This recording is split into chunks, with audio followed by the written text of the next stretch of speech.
افلا یتدبرون القرآن، تدبر قرآن، مولانا امین احسن اصلاحی۔ سورۃ الصف، آگے آیات 10 تا 14 کا مضمون۔ اوپر کے پیرے میں یہ بتایا ہے کہ اہل ایمان کے لیے یہ روش تو بالکل ہی غلط ہے کہ وہ رسول سے سم و طاعت کا عہد کریں، اور جب اس عہد کی ذمہ داریاں پوری کرنے کا وقت آئے تو جان و مال کی محبت میں پھنس کر اس سے فرار کی کوشش کریں۔ اب یہ بتایا جا رہا ہے کہ ان کے لیے صحیح روش کیا ہے، جس کو اختیار کر کے وہ دنیا اور آخرت دونوں میں سرخرو ہو سکتے ہیں۔ آیات کی تلاوت کیجیے۔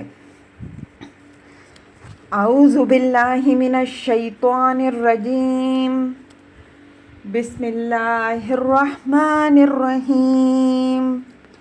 یا ایہا الذین آمنوا هل ادلکم علی تجارۃ تنجیکم من عذاب علیم، تؤمنون باللہ ورسولہ وتجاہدون فی سبیل اللہ باموالکم وانفسکم، ذالکم خیر لکم ان کنتم تعلمون، یغفر لکم ذنوبکم ویدخلکم جنات تجری من تحتها الانہار ومساکن طیبۃ فی جنات عدن، یدخلکم جنات تجری من تحتها الانہار ومساکن طیبۃ فی جنات عدن، ذالک الفوز العظیم۔ وَأُخْرَى تُحِبُّونَهَا نَصْرٌ مِّنَ اللَّهِ وَفَتْحٌ قَرِيبٌ وَبَشِّرِ الْمُؤْمِنِينَ۔ یا ایہا الذین آمنوا کونوا انصار اللہ کما قال عیسی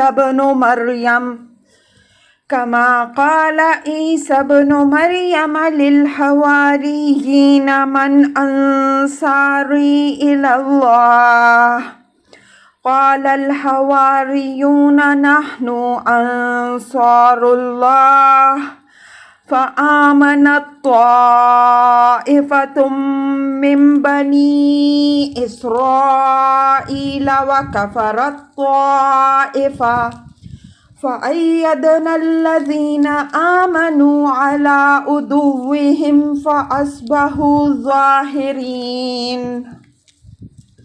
ترجمہ۔ اے ایمان والوں، کیا میں تمہیں ایک ایسی تجارت بتاؤں جو تمہیں ایک دردناک عذاب سے نجات بخشے؟ تم ایمان لاؤ اللہ اور اس کے رسول پر، اور جہاد کرو اللہ کی راہ میں اپنے مال اور اپنی جان سے، یہ تمہارے لیے بہتر ہے اگر تم سمجھو۔ اللہ تمہارے گناہ بخشے گا اور تم کو ایسے باغوں میں داخل کرے گا جن میں نہریں بہہ رہی ہوں گی، اور عمدہ مکانوں میں داخل کرے گا جو ابد کے باغوں میں ہوں گے۔ دراصل بڑی کامیابی یہ ہے، اور ایک اور چیز بھی ہے جس کی تم تمنا رکھتے ہو، یعنی اللہ کی نصرت اور عنقریب ظاہر ہونے والی فتح، اور ایمان والوں کو بشارت دے دو۔ اے ایمان والوں، تم اللہ کے انصار بنو جیسا کہ عیسیٰ ابن مریم نے دعوت دی حواریوں کو۔ کون میرا مددگار بنتا ہے اللہ کی راہ میں؟ حواریوں نے جواب دیا کہ ہم اللہ کے انصار بنتے ہیں۔ تو بنی اسرائیل میں سے ایک گروہ ایمان لایا اور ایک گروہ نے کفر کیا، تو ہم نے ایمان والوں کی ان کے دشمنوں کے مقابل میں مدد کی تو وہ غالب رہے۔ الفاظ کی تحقیق اور آیات کی وضاحت۔ یا ایہا الذین آمنوا هل ادلکم علی تجارۃ تنجیکم من عذاب علیم، یعنی ایمان لانے اور رسول صلی اللہ علیہ وآلہ وسلم سے سماع و طاعت کا عہد کر چکنے کے بعد اگر تم یہ جاننا چاہتے ہو کہ تمہارے لیے صحیح روش کیا ہے، تو آؤ میں تمہیں وہ سودا بتاتا ہوں جو تمہیں ایک دردناک عذاب سے نجات دینے والا بنے گا۔ یہاں جس چیز کو تجارہ سودا سے تعبیر کیا گیا ہے اس کی وضاحت آگے آ رہی ہے کہ تم اپنی جان اور اپنا مال اللہ کی راہ میں قربان کرنے کے لیے تیار رہو اور اس کے بدلے میں اللہ کی مغفرت اور اس کی جنت کے حقدار بنو۔ یہ سب سے بڑی کامیابی ہے جس کو حاصل کرنے کے لیے تمہیں بازی کھیلنی چاہیے۔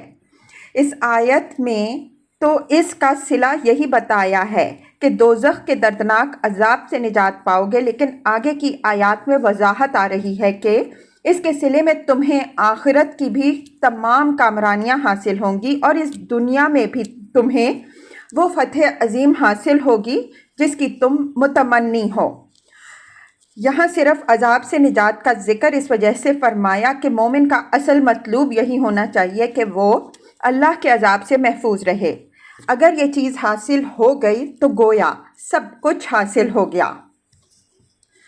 تؤمنون باللہ ورسولہ وتجاہدون فی سبیل اللہ باموالکم وانفسکم ذالکم خیر لکم ان کنتم تعلمون یغفر لکم ذنوبکم ویدخلکم جنات تجری من تحتها الانہار ومساکن طیبۃ فی جنات عدن ذالک الفوز العظیم۔ عربیت کے اس اسلوب کی طرف جگہ جگہ ہم اشارہ کرتے آ رہے ہیں کہ جب امر یا نہیں کے اندر موعظت اور ناصحانہ تلقین کا مضمون پیدا کرنا ہو تو ان کو خبریہ اسلوب میں کر دیتے ہیں۔ چنانچہ اس آیت میں تؤمنون اور تجاہدون بظاہر تو خبر کے اسلوب میں ہیں، لیکن یہ معنی میں امر کے ہیں۔ اس اسلوب کا فائدہ یہاں یہ ہوا کہ گویا ان کو نہایت شفقت کے ساتھ یہ بات سمجھائی جا رہی ہے کہ ہم تمہیں نہایت نفع بخش کاروبار بتا رہے ہیں کہ تم اپنا مال اور اپنی جان اللہ کے حوالے کرو اور اس کے بدلے میں ابدی بادشاہی حاصل کرو۔ ذالکم خیر لکم ان کنتم تعلمون، یعنی بظاہر تو یہ سودا تمہارے خسارے کا سودا معلوم ہوگا، اس لیے کہ تمہیں نسیہ کی خاطر اپنے نقد کی قربانی کرنی پڑے گی، لیکن اصل حقیقت تک تمہاری نظر پہنچ جائے تو تم یہ دیکھو گے کہ اپنے چند خزف ریزوں اور عمر فانی کے چند مستعار لمحات کے بدلے میں تم نے دولت کونین حاصل کی ہے جس کے لیے کبھی زوال نہیں ہے۔ ذالک الفوز العظیم، اس دولت کونین کی طرف بالاجمال اشارہ کرنے کے بعد فرمایا کہ اگر سوچو تو تمہیں معلوم ہوگا کہ یہ سب سے بڑی کامیابی ہے جو تمہیں حاصل ہوئی۔ اپنی حقیر متاع سے اس سے بڑی کوئی اور کامیابی تم حاصل نہیں کر سکتے تھے۔ اس نفع بخش کاروبار کا ذکر دوسرے مقام میں یوں ہوا ہے، ان اللہ اشتری من المؤمنین انفسہم واموالہم بان لہم الجنہ، سورہ توبہ آیت 111۔ اللہ نے اہل ایمان سے ان کی جانیں اور ان کے مال جنت کے عوض خرید لیے۔ وَأُخْرَى تُحِبُّونَهَا نَصْرٌ مِّنَ اللَّهِ وَفَتْحٌ قَرِيبٌ وَبَشِّرِ الْمُؤْمِنِينَ۔ یہ ایک ایسی کامیابی کی طرف اشارہ فرما دیا جو ان کو عنقریب اس دنیا میں ظاہر ہونے والی ہے۔ فرمایا کہ ایک اور کامرانی بھی تم کو حاصل ہوگی جو عنقریب ظاہر ہونے والی ہے۔ یہ اشارہ ہمارے نزدیک فتح مکہ کی طرف ہے۔ ہجرت کے بعد سب سے بڑی تمنا جو ہر مسلمان کے دل میں جاگزیں تھی وہ فتح مکہ ہی کی تھی۔ اسی پر اسلام کے اصل دشمنوں کی شکست کا انحصار بھی تھا اور یہی غلبہ حق کی سب سے بڑی شہادت بھی تھی۔ اس وجہ سے ہر مسلمان اپنی تمام جد و جہد کے اصل نصب العین کی حیثیت سے اس کا آرزو مند تھا۔ فتح کی صفت یہاں قریب آئی ہے، جس سے یہ بات نکلتی ہے کہ یہ سورہ اس دور میں نازل ہوئی جب فتح مکہ کے ظہور میں زیادہ دیر باقی نہیں رہ گئی تھی۔ بعض لوگوں نے سورہ کا زمانہ نزول غزوہ احد کے لگ بھگ بتایا ہے، لیکن یہ بات کسی طرح صحیح نہیں ہو سکتی۔ سورہ کے زمانہ نزول کا اندازہ کرنے کے لیے سب سے زیادہ موضوع ماخذ یہی آیت ہو سکتی ہے، اور اس سے یہ بات صاف معلوم ہوتی ہے کہ یہ فتح مکہ سے کچھ پہلے نازل ہوئی ہے۔ وَبَشِّرِ الْمُؤْمِنِينَ، جب زبان پر فتح مکہ کا ذکر آ گیا تو برمحل اللہ تعالیٰ نے پیغمبر صلی اللہ علیہ وآلہ وسلم کو ہدایت فرما دی کہ اب تم مسلمانوں کو بشارت سنا دو کہ یہ مبارک ساتھ دور نہیں ہے، اس کا ظہور جلد ہی ہونے والا ہے، لوگ حوصلہ بلند رکھیں اور اس کا انتظار کریں۔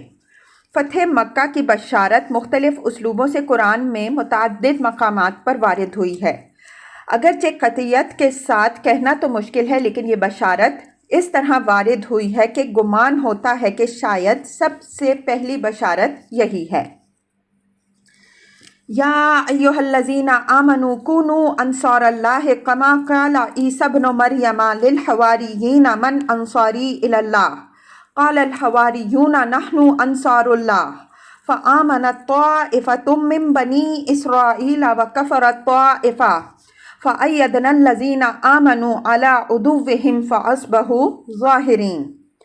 اوپر آیت 5 میں مسلمانوں کو یہود کی روش کی تقلید سے روکا ہے کہ اگر ان کے نقشہ قدم پر چلو گے تو اسی زیغ نظر میں مبتلا ہو کر رہو گے جس میں وہ مبتلا ہیں۔ اب یہ بتایا کہ تمہارے لیے قابل تقلید نمونہ حواریین کا ہے، جنہوں نے یہود کی طرح حضرت مسیح علیہ السلام کی تکذیب نہیں کی، بلکہ جب حضرت مسیح علیہ السلام نے ان کو اللہ کے لیے اٹھنے کی دعوت دی تو وہ پورے جوش دلی کے ساتھ اس راہ میں نصرت و رفاقت کے لیے اٹھ کھڑے ہوئے، اور اللہ نے بالآخر انہی جانصاروں کو غلبہ حق کا ذریعہ بنایا۔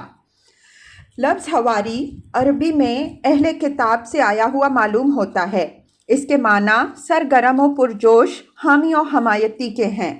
قرآن مجید اور انجیل دونوں سے یہ بات نکلتی ہے کہ حضرت عیسیٰ علیہ السلام جب یہود کے علماء و فقہا کے رویے سے مایوس ہو گئے تو انہوں نے غرباء اور عوام اور دریا کے کنارے کے ماہی گیروں کو دعوت دی کہ اے مچھلیوں کو پکڑنے والوں، آؤ میں تمہیں آدمیوں کے پکڑنے والا بتاؤں۔ بالآخر انہی کے اندر سے ایک مختصر جماعت 300 آدمیوں کی پورے جوش دلی کے ساتھ دعوت کے کام میں تعاون کے لیے اٹھ کھڑی ہوئی۔